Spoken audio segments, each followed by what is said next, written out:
ইউএইতে যাদের labour visa আছে তাদের জন্য এই ভিডিওটি, এবং যারা লেবার ভিসায় যে কোম্পানির ভিসা সেই কোম্পানিতে কাজ করে তাদের জন্য এই ভিডিওটি। অনেক ভাইয়েরা আছে তারা একটা লং টাইম কোম্পানিতে কাজ করে ফেলে, কেউ 15 বছর, কেউ 20 বছর, এমন আছে কেউ 25 বছর। গতকালকে আমার এক ভাইয়ে কল করছিল, সে একই কোম্পানিতে 20 বছর সে চাকরি করে। তার প্রশ্ন হচ্ছে যে আমি কোম্পানি থেকে গ্র্যাজুইটি কত পাবো, বা আমাদের দেশে যেটাকে সোজা ভাষায় বলে পেনশন আর কি। আমি তার কাছে জিজ্ঞেস করলাম, ভাই তোমার স্যালারি কত? সে বলে আমি স্যালারি পাই 2000 টাকা, যেটা কিনা এক্সচেঞ্জের মাধ্যমে ডিরেক্ট আসে। আমি বললাম এক্সচেঞ্জেরটা বাদ দাও, তুমি সেটা ভুলে যাও। আমি জিজ্ঞেস করতেছি তোমার কাছে যে লেবার এগ্রিমেন্ট আছে সেই লেবার এগ্রিমেন্টে তোমার স্যালারি কত লেখা আছে? সে বলে আমি জানি না।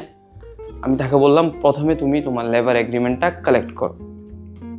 লেবার এগ্রিমেন্ট কালেক্ট করার পরে তুমি সেখান থেকে তুমি জানতে পারবা উইকলি তোমার কয়দিন অফ আছে, বাৎসরিক তোমার 1 মাস অফ আছে কিনা, আপনার বেসিক স্যালারি কত, ট্রান্সপোর্টেশন কত, হোম অ্যালাউন্স কত, সবগুলি কিন্তু এই লেবার কন্ট্রাক্টে লেখা থাকে। আমি আপনাদেরকে কিছু জাস্ট দিয়ে দিচ্ছি আর কি, আপনারা দেখে নেবেন এখান থেকে। সে জানে না। এখন তাকে আমি বললাম ঠিক আছে, তুমি জানো না, তুমি তোমার এমিরেটস আইডি নিয়ে যাবা, কোনো একটা তাহসিল বা আমের গভর্নমেন্ট অফিসে যাবা, সেখান থেকে তুমি তোমার লেবার এগ্রিমেন্টটা কালেক্ট করে নিবা।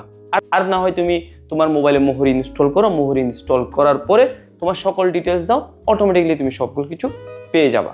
মূল কথা যেটা আমরা গ্র্যাজুইটি নিয়ে বা পেনশন নিয়ে আমরা কথা বলতেছি, এই পেনশন বা গ্র্যাজুইটি কিন্তু হিসাব করা হয় নর্মালি আপনার বেসিক স্যালারির উপর। আপনি যদি কোম্পানিতে 5 বছরের নিচে কাজ করেন, সেই ক্ষেত্রে প্রত্যেক বছরের 21 দিন করে হিসাব করা হবে আপনার গ্র্যাজুইটি করার জন্য। 5 × 21 দিন, এবার আপনি হিসাব করেন কত দিন হইল বা কত মাসের আপনি বেতন পাচ্ছেন। সেটা হচ্ছে যদি আপনি 5 বছরের নিচে হন।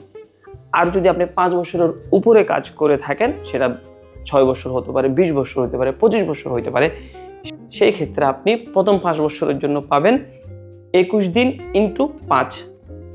তারপরে প্রত্যেক এক্সট্রা বছরের জন্য আপনি 30 দিন করে পাবেন।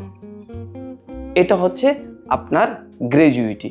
আর এই গ্র্যাজুইটি আমি প্রথমেই বলেছি আপনাদেরকে, সেটি ডিপেন্ড করবে আপনার বেসিক স্যালারির উপর। আপনার বেসিক স্যালারি কত সেই হিসাব করেই তারা আপনাকে 21 দিন আর 30 দিনের বেতন দিয়ে দিবে। ধন্যবাদ।